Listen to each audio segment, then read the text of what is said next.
In this video, I'm going to compare the iPad Pro 13-inch, the iPad Air 13-inch to my iPad Pro 12.9-inch 5th generation, and that's the one from 2021.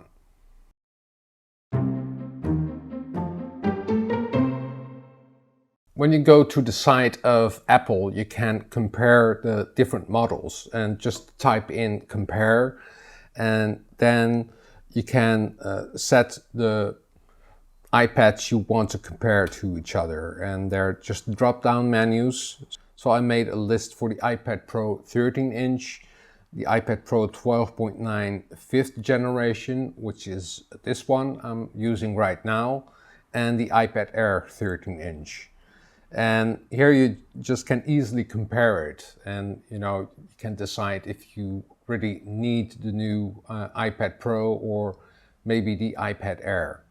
Here are the differences between 13-inch, 12.9-inch and the 13-inch Air.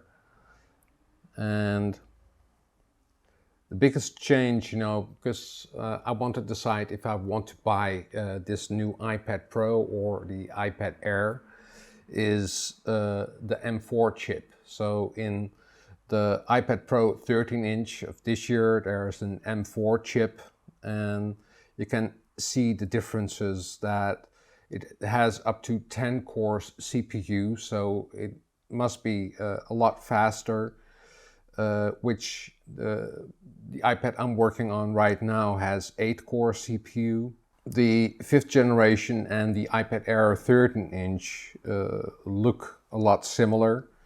So they both have 8 cores CPU and GPU. The camera I'm really not using, so I'm not going to look at that.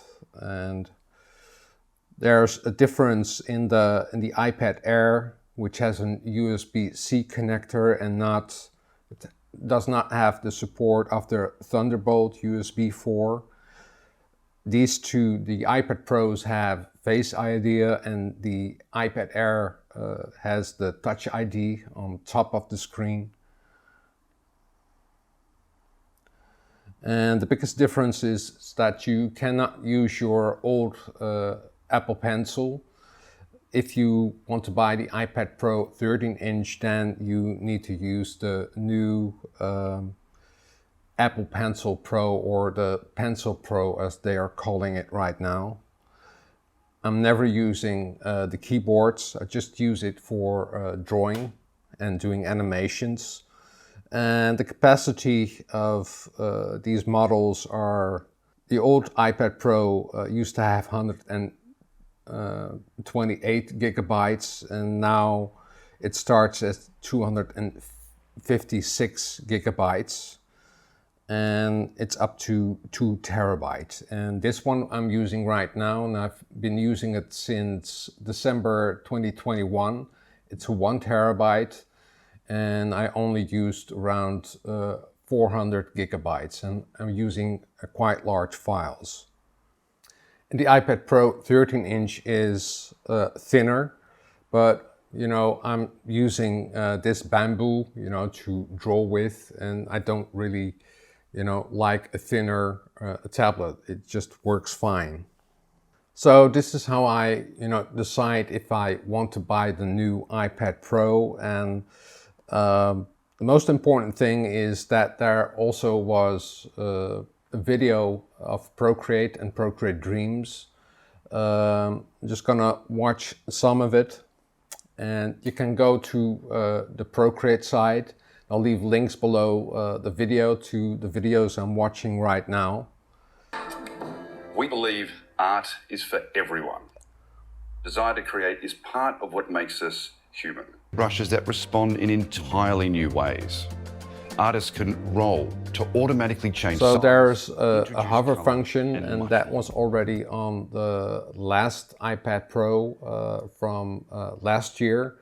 But now you can also squeeze the Apple Pencil, and then a menu appears. And I've been testing it out in the Apple Store here. I couldn't film there, I wasn't allowed to film, but You know, it's a little bit similar to doing the double tap on your Apple Pencil, then a menu would appear, or you could change it to erase. And I used that for like 15 minutes and then I just got rid of it because to me it was very annoying. And with this new Pencil Pro, you can squeeze the pencil, and I tried it out. But you know, if you have a firmer grip, then you know you can grip it too tight, and then you get a menu. So I wouldn't use that, and I hope you can turn that off, because I really didn't like the double tap, and this seems like the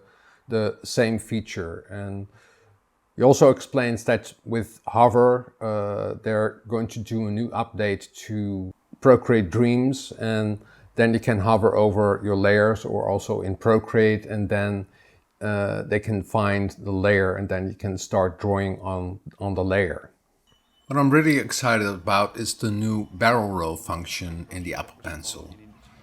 This allows you to rotate the Pencil Pro and change the direction of your brush stroke. It will be supported by Procreate and Procreate Dreams and Adobe Fresco and a lot of other apps in the near future. Lisa Bardot already had access to the beta versions of Procreate and Adobe Fresco and shows how you can use this barrel roll function. Check out her positive video about the new iPad Pro and the Pencil Pro. I'll leave a link below this video. So there are some updates coming, and I tried them out in the store, but these updates aren't available yet, so I couldn't test the new Apple Pencil. I just only could test it in Notes, and there you could also rotate your pencil, and then the brush would move along with your tilt of your Apple Pencil, or if you rotate the pencil. So I did the comparison of my iPad Pro I'm working with now, and if I want to buy the new iPad Pro 13-inch, and I'm just going to wait a little while also on the updates of Procreate and Procreate Dreams.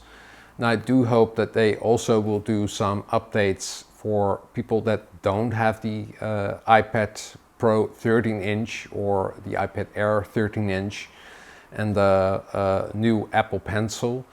And I'm just gonna decide then, because this iPad I bought like 2 years ago or 2.5 years ago, and it's a lot of money, you know, to buy a new iPad Pro.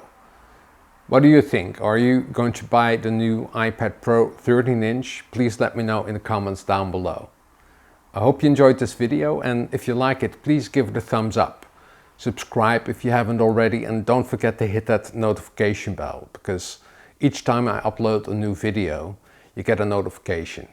Drawing is fun, and practice makes perfect. See you next time.